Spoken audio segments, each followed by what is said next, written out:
어서와 정치 테마주는 처음이지.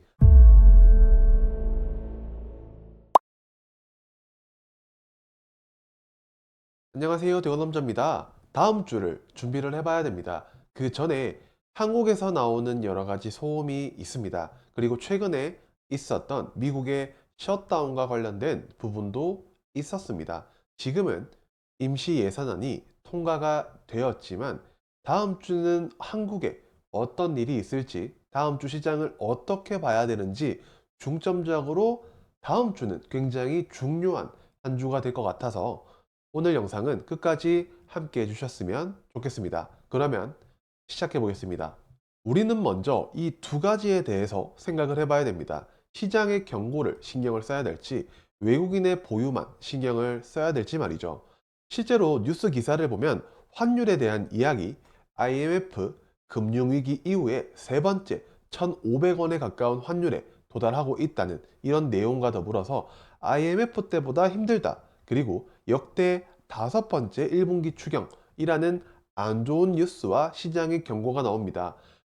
하지만 저는 지금 지수에서 이런 걱정들을 하기는 조금 무리가 있다고 생각을 합니다. 그래서 시장을 상승시키는 외국인은 어떤 기업들을 많이 보유하고 있는지를 체크를 해봤는데요.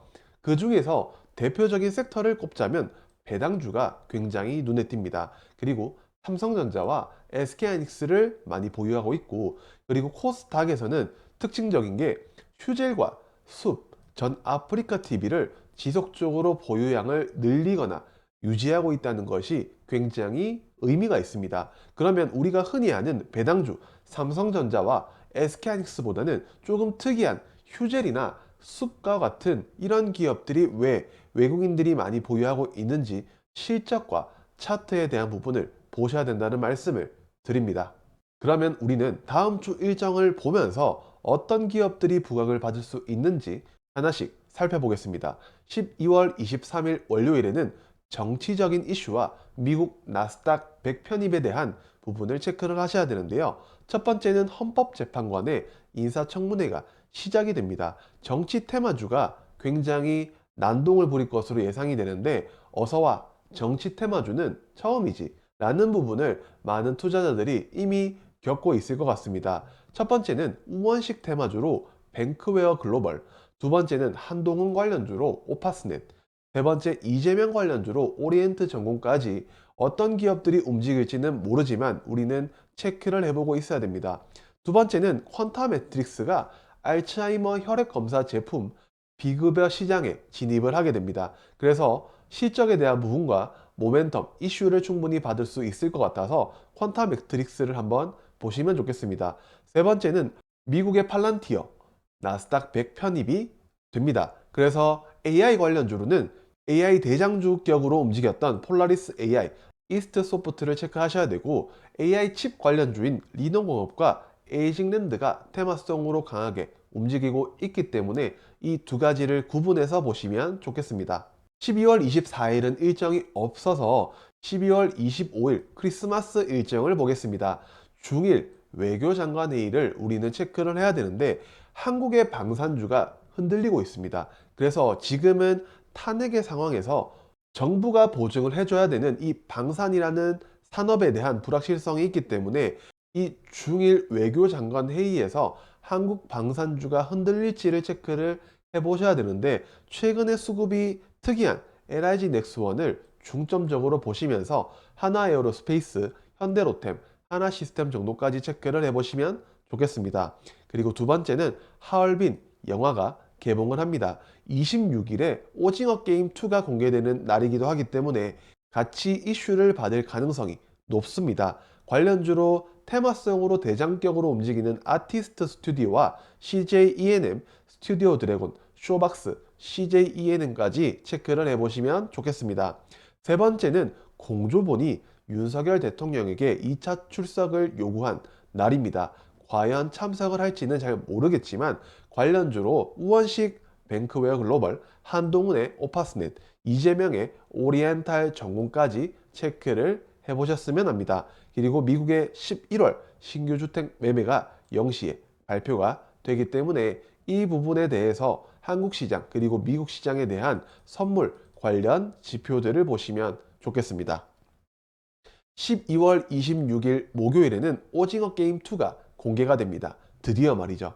아마 테마성 대장주로 아티스트 스튜디오를 시작으로 CJ ENM, 스튜디오 드래곤, 쇼박스, CJ CGV까지 보시면 좋겠습니다. 두 번째는 농심이 백산수 출고가를 10% 인상한다고 합니다. 이제는 물을 사 먹어야 되는 시기입니다. 관련주로는 농심, 롯데칠성, 하이트진로 정도가 있습니다. 세 번째는 배당금 수령을 위해서는 마지막 이날까지는 주식을 매수하셔야 됩니다. 그래서 배당주에 대한 움직임을 체크를 해보시고요. 네 번째로는 마영주 대법관 후보자가 인사청문회가 있습니다. 친민주당 성격이라고 볼 수 있는 분위기이기 때문에 우원식 관련주와 이재명 관련주를 보시면 좋겠습니다. 12월 27일 금요일은 모바일 주민등록증이 시행되는 날입니다. 대표적인 연관성이 있는 라온시큐어를 시작으로 한국정보인증, 드림시큐리티 정도를 보시면 좋겠습니다. 그리고 두 번째는 야놀자와 인터파크 트리플이 놀 유니버스라고 합병을 하게 되는데요. 관련주로 대성창투, 아주아이비투자, SBI 인베스트 정도를 보시면 좋겠습니다. 세 번째는 윤석열 대통령의 탄핵 심판 변론 준비 기일이기도 합니다. 정치 테마주가 움직일 가능성이 있기 때문에 아마 다음 주는 정치 테마주가 미쳐 날뛰는 한 주가 될 수 있을 것 같은데, 얘들이 움직이면 시장이 그만큼 불확실하다는 이야기이기 때문에 긍정적으로 볼 만한 요소는 아닌 것 같습니다. 일정을 보면서 우리는 지수의 상황도 보셔야 되는데 더 이상 물러날 곳이 없습니다. 코스피 지수는 여기는 깨면 안 되는 선을 간신히 지켰습니다. 이제는 진짜 물러날 곳이 없기 때문에 조금은 상승을 보는 방향이 어떨까 싶습니다. 코스닥도 상황은 마찬가지입니다. 그래서 코스피, 코스닥 둘 다 정말 비싸다라고 할 만한 지수는 아니기 때문에 다음 주는 긍정적으로 보시는 게 조금 더 낫지 않을까라는 말씀을 드립니다. 우리가 환율이라는 부분을 볼 때 외국인이 왜 자꾸 팔아요? 이 질문에 대한 대답은 무조건 환율입니다. 최근 환율에 대한 이야기가 굉장히 많이 나오고 있는데 한국 경제 이러다 망한다. 탄핵 전국 경제 위기. 경제팀은 어떻게 대응하고 있나? 원화값 볼 때마다 살떨린다. 1,500원마저 위협하는 시대. 안덕근 산업부 장관 한국 경제 흔들림 없다라고 강조를 했다고 합니다. 우리의 상황과 굉장히 많이 다르죠. 이분들은 다른 나라에 살고 있는 것 같습니다. 현재 원달러 환율이 1,450원대, 1,500원대를 가려고 하는 상황에서 한국 경제는 흔들림이 없다고 하십니다. 참으로 대단합니다. 우리가 삼성전자라는 기업을 볼 때는 마의 가격대가 얼마인지 보셔야 됩니다. 이 52,000원 이탈 자리를 어떻게든 끌어올리고 마지막에 53,000원으로 마무리를 했는데요. 이 이유는 프로그램이 약 6초간에 54만 3천 주를 매수를 했습니다. 그만큼 지수 방어를 위한 중요한 가격대이기도 하고, 가장 중요한 것은 삼성 오너 일가의 담보 부족이 뜨는 가격대이기 때문에 52,000원은 마의 가격대로 보셔야 됩니다. 제가 다음 주는 왜 자꾸 긍정으로 보라는 거야? 라는 부분을 볼 때 이틀 연속 1조 원에 가까운 매도는 너무하지 않아? 라는 제목을 붙여봤는데요.